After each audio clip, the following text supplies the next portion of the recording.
William Shakespeare का एक इंतहाई क्लासिक और मशहूर ड्रामा ओथेलो। आज के इस तफसीली तज्ज़िये में हम इसी शाहकार की पेचीदगियों को डीकोड करने वाले हैं। कहानी की तरफ तो हम चलेंगे, लेकिन इससे पहले ज़रा एक इंतहाई दिलचस्प नफ्सियाती हकीकत पर गौर करते हैं जो इस माखज़ की असल ताकत को ज़ाहिर करती है। क्या किसी ने ओथेलो सिंड्रोम का नाम सुना है? जी हाँ, ये एक बिल्कुल हकीकी मेडिकल और नफ्सियाती कैफियत है जिसमें इंसान को अपने पार्टनर पर बेबुनियाद शक और वहम होने लगता है। और हैरानगी की बात यह है कि इस बीमारी का नाम बराह रास्त उसी कहानी के मरकजी किरदार के नाम पर रखा गया है। यानी ये महज कोई पुरानी कहानी नहीं, बल्कि इंसानी जहन में पैदा होने वाले हसद की इतनी ज़बरदस्त तस्वीर कशी है कि आज की जदीद साइंस भी उसी का हवाला देती है। बिल्कुल यही नफ्सियाती तबाही हमें इस पूरी कहानी के मरकज़ में नज़र आने वाली है। इस तज्ज़िये को कुछ इस तरह तरतीब दिया गया है। सबसे पहले ओथेलो का तारीखी पस मंज़र और अहम किरदार, फिर वेनिस में धोखे का आगाज़, साइप्रस का जाल, रोमाल की वो मशहूर गद्दारी और आखिर में इसका दिल दहला देने वाला अलमनाक अंजाम। हिस्सा पहला, ओथेलो का पस मंज़र। थोड़ा सा तारीखी पस मंज़र देख लेते हैं। ये ड्रामा तकरीबन 1603 के करीब लिखा गया था और इसे 1622 में क्वार्टो फॉर्म में शाया किया गया। अब ये क्वार्टो फॉर्म क्या है? दरअसल इस दौर में अशात का ये एक बड़ा आम सा तरीका था जिसमें कागज़ की एक बड़ी शीट को चारों तरफ से फोल्ड करके 8 सफ़हात बनाए जाते थे। दौर कौन सा था? निशातुस्सानिया का इख्तिताम और जैकोबीन दौर का आगाज़। और हाँ, इस अलमिये की पूरी कहानी 2 अहम मकामात वेनिस और साइप्रस के गिर्द घूमती है। हिस्सा दूसरा, अहम मौज़ूआत और किरदार। इस कहानी को जो चीज़ सबसे ज़्यादा आगे बढ़ाती है वो है इंतहाई हसद। इसी से सारी साजिशें जन्म लेती हैं। इसके अलावा मर्दानगी, गैरत, नस्ल परस्ती और धोखाधही जैसे मौज़ूआत इसमें कोट कोट कर भरे हैं। एक दिलचस्प बात जो माखज़ निहायत गैर जानिबदारी से बताता है वो ये है कि इसमें मर्दों की जिस नाम निहाद गैरत का जिक्र है वो आज के जदीद दौर के गैरत के नाम पर होने वाले कत्ल से कितनी ज़्यादा मुमासलत रखती है। मतलब सदियां गुजर गईं, लेकिन मुआशरती मसाइल और तवक्कुआत आज भी तकरीबन वैसे ही हैं। अब ज़रा इस कहानी के 2 सबसे बड़े किरदारों का तकाबुल देखते हैं। एक तरफ हमारा हीरो ओथेलो, इंतहाई बहादुर ज़हीन जनरल, लेकिन चूंकि वो एक अफ्रीकी नस्ल या मोर है तो उसे लगता है कि वो माशरे में एक आउटसाइडर है। रंगत और नस्ल का ये एहसास कमतरी इसकी सबसे बड़ी कमज़ोरी है। दूसरी तरफ है आयागो, कहानी का मास्टरमाइंड विलन, हद से ज़्यादा चालाक, साजिशी और हसद में अंधा। ओथेलो का यही अदम तहफ़्फ़ुज़ उसे आयागो के बिछाए हुए जाल का सबसे आसान शिकार बना देता है। कुछ और अहम किरदार भी हैं जो इस कहानी का पहिया चलाते हैं।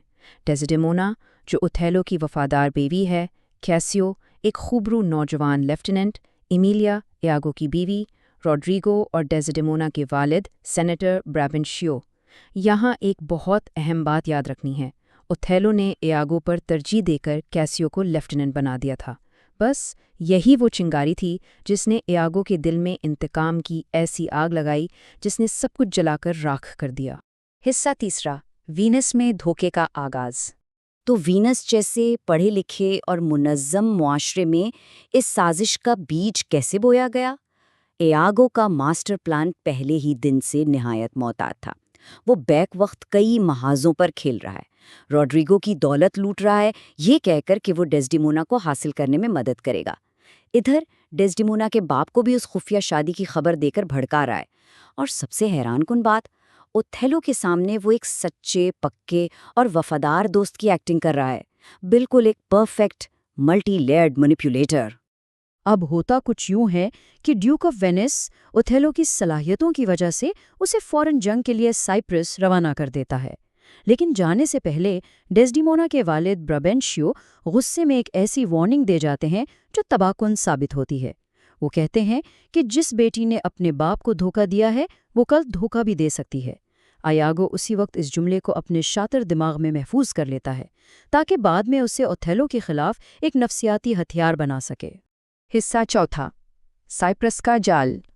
मंजर बदलता है। सब साइप्रस पहुंचते हैं, लेकिन वहां जाकर पता चलता है कि एक समंदरी तूफान ने उनके दुश्मनों यानी तुर्कों का बेड़ा पहले ही गर्क कर दिया है।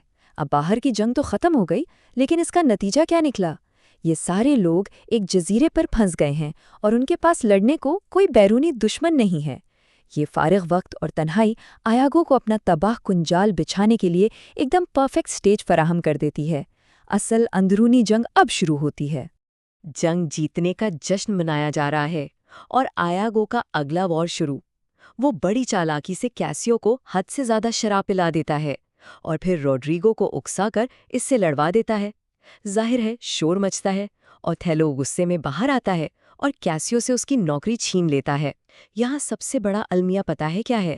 ہم سب باہر سے یہ پورا جال دیکھ رہے ہیں، لیکن کہانی کے کردار اس سازش سے مکمل طور پر بے خبر اور اندھے ہیں۔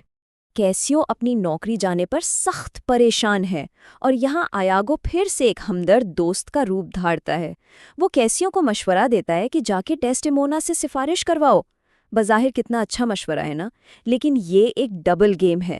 آیاگو بہت اچھی طرح جانتا ہے کہ جب ڈیسڈیمونا کیسیو کی سفارش کے لیے اوتھیلو سے بار بار ملے گی تو اوتھیلو کے دماغ میں شک کی کیڑے ڈالنا کتنا آسان ہو جائے گا۔ حصہ 5واں، رومال اور غداری۔ کہانی کے اس نازک ترین موڑ کا مرکز کوئی بڑی تلوار یا زہر نہیں، بلکہ ایک چھوٹا سا رومال ہے۔ یہ رومال اوتھیلو کا ڈیسڈیمونا کو دیا گیا سب سے پہلا تحفہ تھا۔ ڈیسڈیمونا سے یہ حادثاتی طور پر گر جاتا ہے۔ ایمیلیا اسے اٹھاتی ہے اور انجانے میں اپنے شوہر آیاگو کو دے دیتی ہے۔ آیاگو چپکے سے جا کر وہ رومال کیسیو کے کمرے میں رکھ دیتا ہے اور کیسیو وہ اسے ایک طوائف بیانکا کو دے دیتا ہے۔ ذرا سوچیں، ایک معمولی سی بے احتیاطی کیسے ایک خوفناک جھوٹا ثبوت بن جاتی ہے۔ اب آیاگو کا ماسٹر سٹروک دیکھیں۔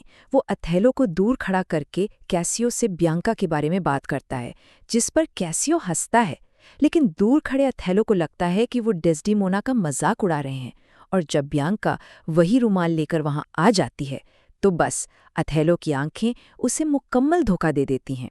ظاہری ثبوت سامنے دیکھ کر اس کا معمولی سا شک اب ایک پتھر جیسے یقین میں بدل جاتا ہے۔ حصہ 6 اور آخری، المناک انجام۔ شک اب یقین بن چکا ہے اور کہانی کا کلائمیکس کسی رولر کوسٹر کی طرح تیزی سے نیچے گرتا ہے۔ رات کے وقت آیاگو اپنے راز چھپانے کے لیے اپنے ہی ساتھی روڈریگو کو جان سے مار دیتا ہے۔ دوسری طرف حسد اور غصے میں اندھا اوتھیلو کمرے میں جا کر اپنی ہی بیوی ڈیسڈیمونا کو موت کے گھاٹ اتار دیتا ہے۔ کچھ ہی لمحوں بعد جب ایمیلیا وہاں پہنچتی ہے اور آیاگو کے رومال والے راز سے پردہ اٹھاتی ہے تو آیاگو اسے بھی قتل کر دیتا ہے۔ اور آخر کار جب اوتھیلو کو ساری سچائی کا علم ہوتا ہے تو وہ انتہائی ندامت میں وہیں خود کو خنجر مار لیتا ہے۔ آیاگو کا بنا ہوا جال ان سب کو نگل جاتا ہے۔ اس پورے ماخذ سے جو حتمی سبق ملتا ہے وہ بالکل صاف ہے۔ کبھی بھی حسد اور منفی جذبات کو منطق اور عقل پر حاوی نہ ہونے دیں۔ صرف ان چیزوں پر یقین نہ کریں جو بظاہر نظر آ رہی ہوں۔ اوتھیلو نے بغیر سوچے سمجھے صرف ان ظاہری حالات پر یقین کیا جو ایاگو نے اس کے سامنے رکھے اور اپنی ہی بستی اجاڑ لی۔ تجزیے کے اختتام پر ایک سوال ضرور ذہن میں آتا ہے۔ صدیاں گزرنے کے بعد آج کے اس ماڈرن دور میں جہاں معلومات کا ایسا سیلاب ہے، انسانی فطرت دھوکے اور حسد کے سامنے کس حد تک غیر محفوظ ہے؟ کیا آج بھی ہم اتنی ہی آسانی سے ایسی نفسیاتی مینیپولیشن کا شکار نہیں ہو جاتے؟ امید ہے اس تجزیے نے اس کلاسک کہانی کو ایک بالکل نئے زاویے سے سمجھنے میں مدد کی ہوگی۔ جاننے اور سوچنے کا یہ سلسلہ یوں ہی چلتا رہنا چاہیے۔